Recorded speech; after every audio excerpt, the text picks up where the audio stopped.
And welcome to another episode of the Miles Offside podcast, where we talk a little bit of football and a whole lot of nothing. My name is Chuck Bailey, and you join us once again on a pre-season preview podcast. This time, we're talking West Ham, and we are joined by legendary in the mop world, Patreon, Mr. John OG. How are you, sir? I'm very good, thanks. You all right? Yeah, doing very, very well. Thank you, sir. It's good to have you with me to talk about West Ham, who, been a fairly exciting proposition in the last few years. Before we kind of get onto that, what is it that drew you to West Ham? What is your lineage with West Ham fandom? Well, I was actually an Everton supporter when I was younger. Oh, Jesus. I know.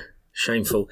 And then when I was about 8 or 9, I realised that Everton was about 200 miles away from London, which would have made going to games a bit of an issue. Mm-hmm. And so I picked a team that wasn't in the top at the time, so a bit of pyramid talk for Oscar. Yep. And it was between West Ham, Luton, I think, was in there, Millwall and Fulham.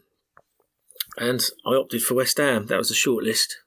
Oh, that was your main, the crux of it. It's a shame, being a South London man, not picking Palace, but I'll forgive it. Well, they were in the top division at the time, so they were ruled out. Well, that's it. There we go. That's fair enough. Then you've won me back round with that one. Then, I mean, your brief flirtations with the top divisions back in the early 90s. Mm-hmm. Yeah, definitely. I mean, it seems strange now to think that for a lot of fans kind of coming in the last few years, that West Ham did have a real kind of up and down. Like, you had a fair few relegations from the Premier League, didn't you? Yeah, pretty much like yourselves, up and down, and like Fulham at the moment. Yep. I mean, and you had a Pardew, you had it all, didn't you? Yeah.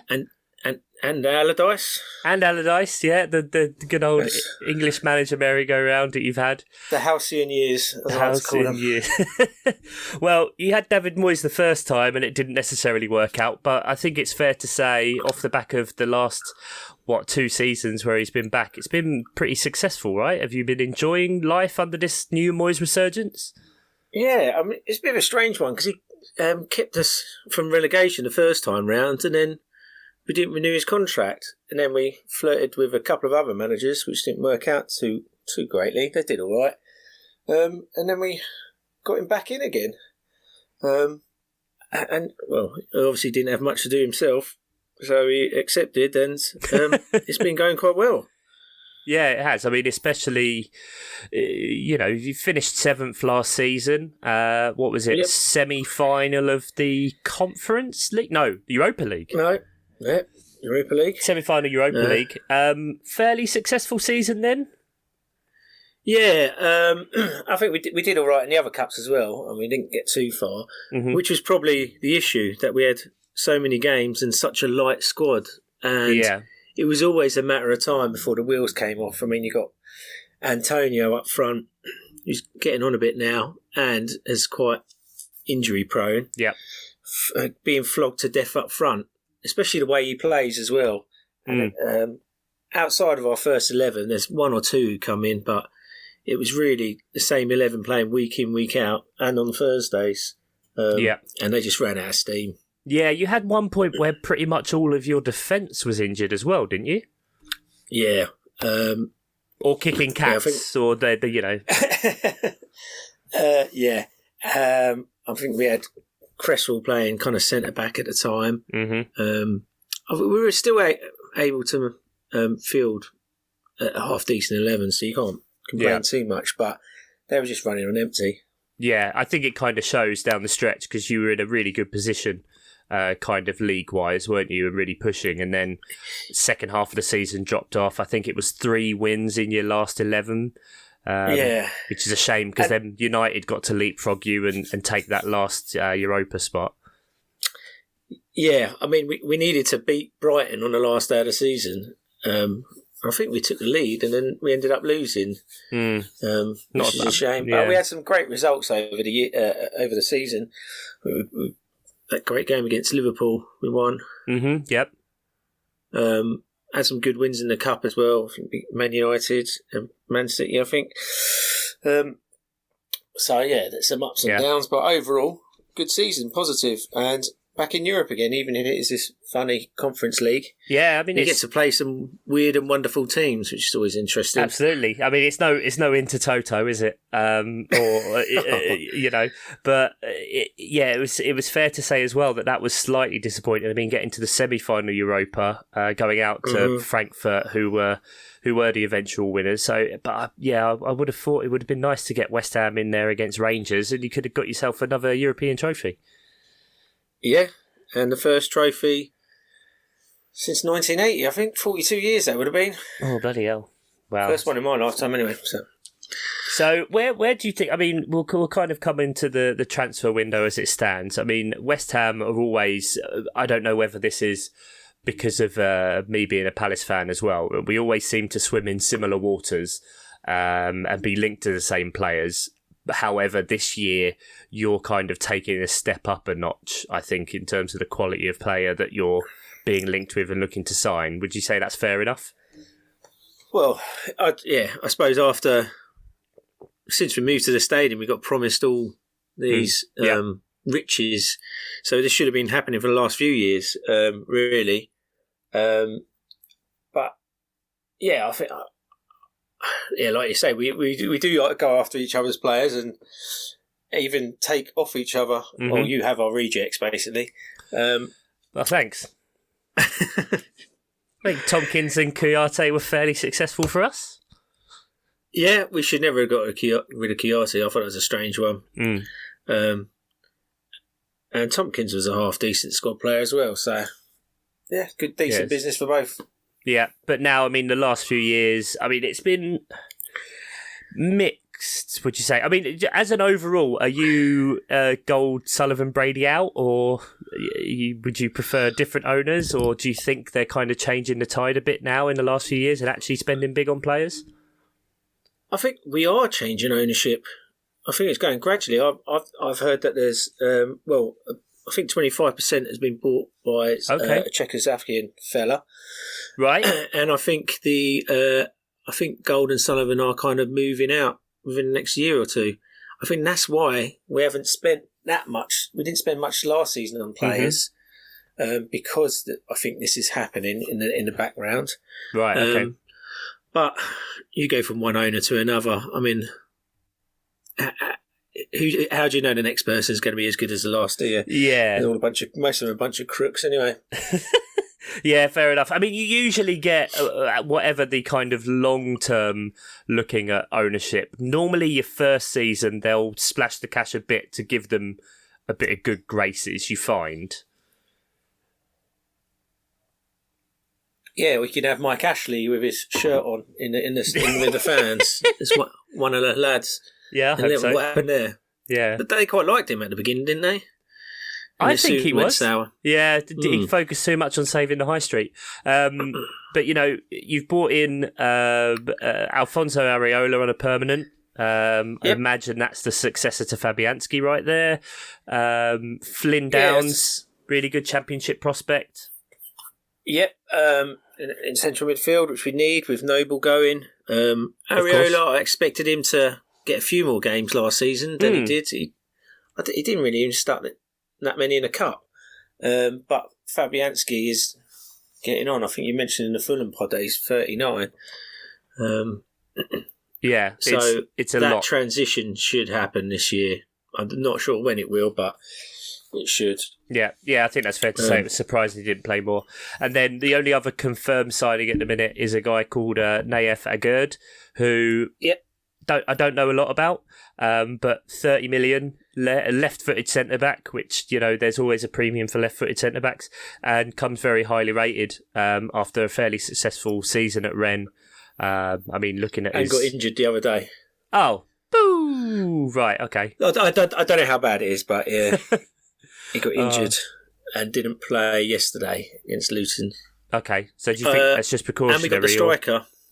Yeah, is that fully announced yet? Or, I mean, that's, I think it's Gianluca Scamacca For those that don't know, very highly rated, 6'4.5" centre forward who was playing for Sassuolo. Just decent. I think that's a great signing and exactly what you need, kind of as a replacement for Antonio. Do you see that, or together, or how do you envision him fitting in? Yeah, well, Antonio can move out wide a bit more, and Scamacca will be the focal point. He's got a few caps for Italy, even. Although I don't think he's scored for them yet, which is a bit worrying. But yeah, we needed some help up front. The only backup to Antonio we got is Vlasic, who... Yep. He's not really a centre forward, no? I wouldn't have thought of him as... No, but that's what seems to be happening. Although you got Bowen who can move in the centre as well. But again, he's more of one of these wide forwards. So as much as about bringing people in, it's probably hanging on to people like Bowen and Rice. Yeah. That is going to be the main issue this summer. Well, Rice has just been made full club captain, isn't he? And he's come out and said that, he wants to stay at West Ham. I mean, money always talks in football. Oh, well, that must be true then. Yeah. I mean, he's huge for you. I'll admit, I didn't really understand his hype until I started watching West Ham more, and then obviously him filtering into England as well with Phillips. But just how good of a player he is at what he does and kind of keeping you ticking over, right? Yeah, just driving that team. He's adding a couple of goals here now, so his forward play's got a lot better. He would be a major loss to us. Replacing that kind of player for a club like us just doesn't happen. So I'd be surprised if he does still stay with us, because we really needed decent European football. And maybe we can keep him for one more year. Yeah. And then who knows? Yeah, I think that's right. I mean, hopefully you can get a long contract so you get a bit more value in there, or maybe he does almost like a Grealish did, right? Negotiate a release clause with the club that everyone's happy about, so at least then he's looking after you in a way, I guess, that as much as that can soften the blow. Yeah. But then, like I said, what do you do with that money? I mean, you look back at what Tottenham did with the money they got for Bale, and they just spunked it out of the wall, didn't they? Yeah, if you do it that way, it's not really the best way to... Ericsson, that was a success. That's the only one. Soldado. Nasser Chadley. Yeah. God, Soldado. Scored against Palace in his first game. There we go. Penalty. Awful. Lost 1-0. Where else? I mean, there's a few other rumoured outs. I mean, Ben Rama getting moved on is an interesting one. Yarmolenko is left on a free. So where do you kind of see or hope at least that you get some more reinforcements into that West Ham team to kind of go to the next stage? And I mean, Conference League, you've got to be looking at winning that, surely. Yeah, so, I mean, Lanzini's getting on a bit. He can still play a part in the middle. So underrated, Lanzini. So underrated. Injuries have knackered him. Yeah, that's after that injury, those last injuries he had, he's not quite the same player, but he's still got it. But he hardly plays 90 minutes. So you got Rice in the middle. Souček he started off pre-season well. He scored a couple of headers. I just think it's up front still. Okay. With these extra games, Antonio another year older, like you said, he can fill out on the wide. So maybe another striker. But otherwise, I think we're all right. Maybe a left back. I'm not sure about. So you got Cresswell. Ben Johnson can cover there, but he's more of a right back. And then you've got Masuaku. He's not the greatest at defending. No, not so much. So where do you kind of see you finishing then this year with what is quite a strange season? Do you see an improvement, at least in underlying numbers? Because you finished 7th, but I mean, like I said, the back end of the season is what knackered you. But in kind of underlying numbers, you're actually about 9th. So you kind of want to solidify that, right? And not just be reliant on Jared Bowen pulling it out. Would that be fair to say? Yeah, I mean, you've got to look at the other teams around you and how they've added to themselves. Mm-hmm. I mean, we expect Manchester United to do better this year after that absolute car crash that was last year, but who knows there. Arsenal seem to have bought quite well. Mm-hmm. Tottenham have bought quite well. I mean, Arsenal beat Chelsea 4-0 last night as we record, so so that's an odd one. And who else is around there? Leicester. I don't know who they've bought. No one. Literally no one. So if they're dropping away, maybe yourselves, you bought quite well and your players are another year older, so you could push on. Yeah, I guess your main challenge Palace are, I would say, in the ascendancy, but I think maybe it's just by pessimism, but Villa I'd put higher, and I mean Newcastle are obviously going to spend more money as we get closer to the time. So I think they're probably your main challengers, right? Yeah, I forgot about Newcastle. Yeah. Oh, sorry, mate. But put a number on it. Put a position. Give us a prediction. Where do you think? I'd be happy with 7th again. Yeah. And then maybe get that Conference League, get one in a cup, some silverware. Like I said, it's been 42 years. Yeah. Be nice to get something. Yeah, even if it's the League Cup or whatever. Yeah, I mean, as a fellow trophy-staffed club, you've never won anything, have you? The Zenith Data Systems Cup in 1991. Thank you very much. Oh yes. Yeah. Sorry, forget about that. The full members' cup, as it were. And then we got robbed of our European qualification, bastards. I mean, are you still holders of that cup? Did that cup dissolve? That was the last year of that cup. Yeah, it was Yeah, I mean, never to be taken from us.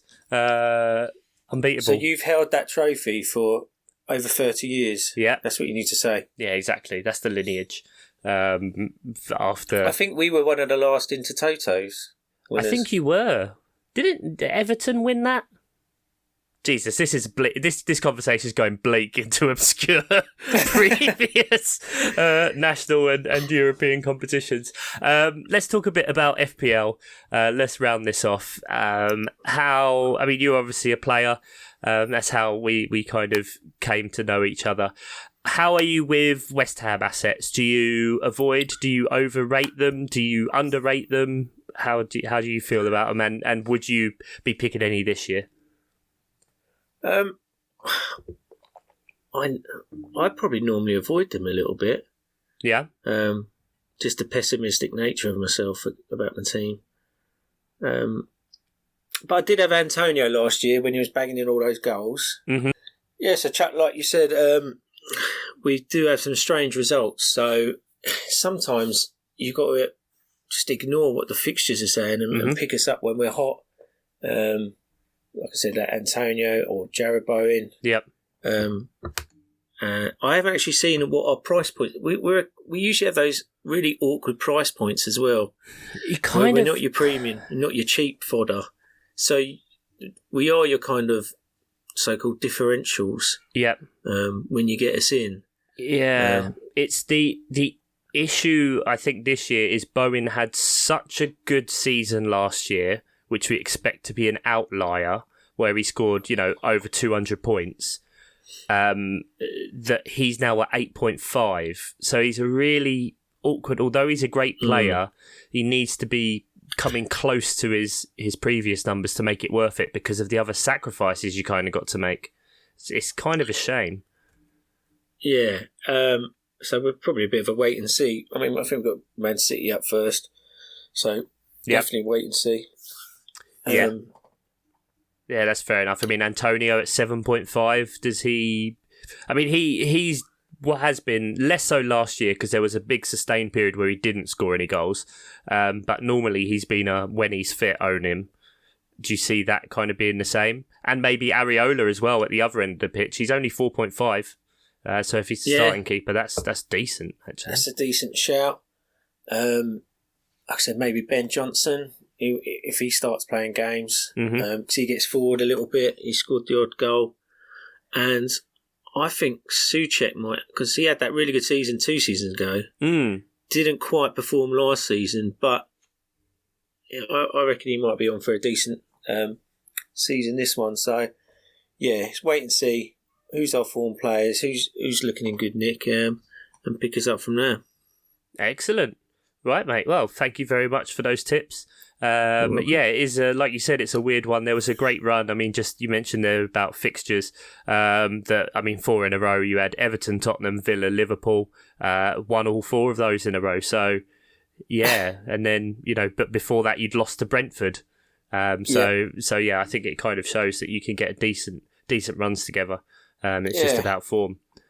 And we had that weird game where Jack Harrison, Leeds, scored a hat-trick against us. He hadn't done anything all season. Yep. And we lose 3-2 at home. Yeah. Mad. Weird. Absolutely weird one.